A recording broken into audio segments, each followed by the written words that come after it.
আহমদুল্লাহ সাহেবকে বলতে চাই, আমি কেবলমাত্র মিস কল দিয়েছি। আমি 48 ঘন্টা সময় দিলাম। 48 ঘন্টার ভিতরে তার বক্তব্যকে উড্ড করতে হবে, তওবা করতে হবে, জাতির কাছে ক্ষমা চাইতে হবে। যদি ক্ষমা না চায়, আমি আইনানুগ ব্যবস্থা নিব। নবীর নবুয়ত আগেও ছিল, দুনিয়াতে থাকা অবস্থায় ছিল, কিয়ামত পর্যন্ত থাকবে। তা অস্বীকারী বেঈমান, বেঈমান, বেঈমান। 40 বছরে রাসূল আকরাম সাল্লাল্লাহু আলাইহি ওয়াসাল্লাম নবুয়ত পেয়েছিলেন নাকি তার আগেই পেয়েছিলেন? শাইখ আহমদুল্লাহ সাহেবের মূল ভিডিওটা কি ছিল আপনারা দেখবেন। নবুয়তের পূর্বে রাসূল আকরাম সাল্লাল্লাহু আলাইহি ওয়াসাল্লাম কোন ধর্ম পালন করতেন? গুরুত্বপূর্ণ প্রশ্ন।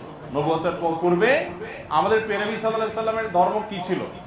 যদি বলেন যে কোন ধর্ম অনুসরণ করতেন না, তাহলে নাউজুবিল্লাহ উনি কি ধর্মহীন ছিলেন নাকি? উনি নবী হয়েছেন কত বয়সে? 40 বছর বয়সে। তাহলে 40 বছর বয়স মানে তো জীবনের মূল টাইমটা প্রায়। 40 বছর পর্যন্ত উনি নিজে তো নবী ছিলেন না, উনি নবী হয়েছেন তারপরে। তাহলে 40 বছর পর্যন্ত নবী হওয়ার আগে তার ধর্ম কি ছিল? সেই প্রশ্নটা শাইখ পড়েছে মাত্র, কাট করে নিয়ে যে ওই জায়গাটা ওখানে বসানো হয়েছে। 48 ঘন্টার আলটিমেটাম দিয়েছে একজন আলেমকে। একজন আলেম সে ভাইরাল হয়েছে কি দিয়ে? ঢেলে দিয়ে বট কিছু জিকির করে, যেগুলো জিকিরের সংজ্ঞায় পড়ে না। আমি কত ভালোবাসি আল্লাহ,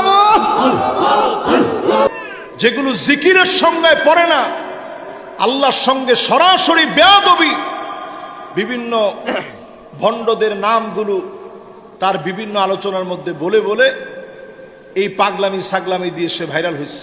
এরকম একজন বক্তা যদি 48 ঘন্টার আলটিমেটাম দেয়, এটা টিকটকারের আলটিমেটাম হবে, বাস্তবিক কোনো আলটিমেটাম হবে না। ঠিক কিনা বলে?